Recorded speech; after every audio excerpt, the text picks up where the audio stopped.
The playoffs are underway in the American Association, and boy, did they get started with a bang last night. I'm Carter Woodiel. It's time for your daily Whiparound of Game 1 of the best-of-3 first-round series in the AAPB, and we kick things off with a great game between Lincoln and Kansas City. Monarchs, the number 1 seed, taking on the 4-seeded Saltdogs, and this game had everything. It had some great defense. You can see Raider Ascanio laying out for the diving stop early on there for Lincoln. Ryan Grochon later, not to be outdone, his own diving play at second base to get the out, and later on, look at this incredible play from Ryan Law. I don't know how he managed to get to that baseball and throw in one motion to first. And the very next batter, as it would happen, it's a flare to the right side. There's Jason Rogers for a diving catch. So just web gems everywhere. But we also had some tremendous pitching from Matt Hall, the starting pitcher of the year in the American Association this year. He was unhittable again. Gave up a hit to the first batter he faced, and that was it for the day. 7 innings, no runs, 1 hit, 1 walk, and 8 strikeouts. And he had some offense to back him up. Ryan Grochon with a solo home run here in the first inning. He's red hot at the plate. That gave Kansas City the early lead. It was 1-0 in Lincoln, and the 1 seed is loving it. And later on, they would add some offense late. Pete Cosma with a 2-run double here. The Monarchs would hang on for a 5-2 win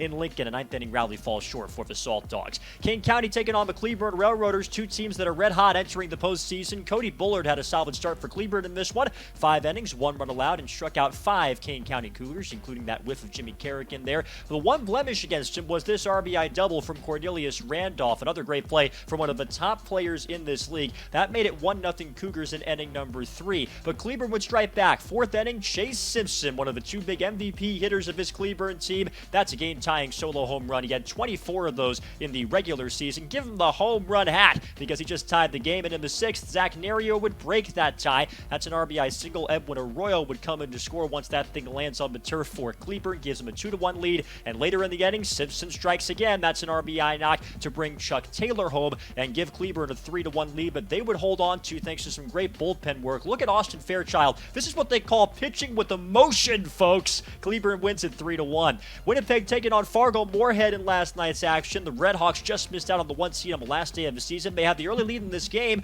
Opposite field home run from John Silviano makes it 1-0 in the first. A solo shot from Big John. But that was the only blemish against Goldeyes starter Landon Barraza. 7 innings of 1-run baseball, 4 hits, 2 walks, and strikes out 3. Doing what he needs to do as the Game 1 starter, and he would get plenty of help from his offense. Max Murphy RBI double here in the 3rd inning, though Murphy would later leave this game. He was involved in an injury at home plate, and our thoughts are with him. He was out of that game after that injury. Later on in the inning, though, for the Winnipeg Goldeyes, check out the slide from Raul Navarro. He would wind up getting around the tag here. No idea how he avoids that. Comes in to score, and to cap it off, let's check out some great defense from Jacob Ryan-Smith out in left field. The leaping catch, and the Goldeyes win 6-3. Milwaukee taking on Chicago. This was a heck of a pitcher's duel between the top-seeded Dogs and their rivals from Milwaukee. A.J. Schugel for the Milkmen, Jeff Kinley for Chicago. They both threw 6 strong innings in the Game 1 start, doing what they need to do, earning that title of Game 1 starter for their respective teams, but neither pitcher was perfect. 2nd inning, Logan Trowbridge with a double down the left field line here for Milwaukee.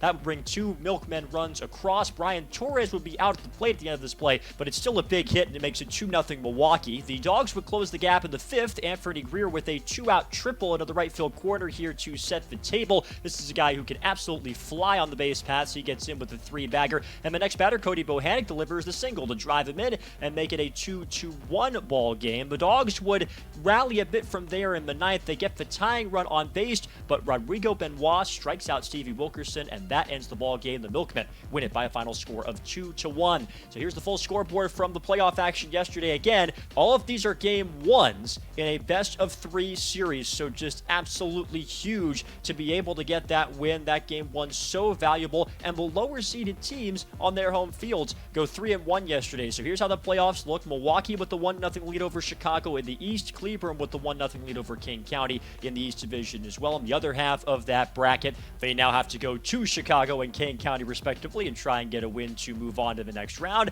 And in the West Division, Kansas City gets the W over Lincoln, and Winnipeg defeats Fargo-Moorhead, so they are both on the cusp of moving on to the Division Championship Series. No games tonight. It's a travel day, but we do have a postseason awards reveal. We're revealing the Player of the Year of the American Association live on Facebook at 2 p.m. We're also giving away the Rookie of the Year awards, both for pitcher and position player, and the Defensive Player of the Year award as well. We'll have a special guest on that stream. We're really excited to bring that to you. That's at 2 p.m., 2 o'clock Central Time on Facebook Live. Hope you can tune into that, and hope you tune into the playoff action. That gets back underway on Friday night on AA Baseball football.tv. I'm Carter Woodiel for the American Association, where we play to win.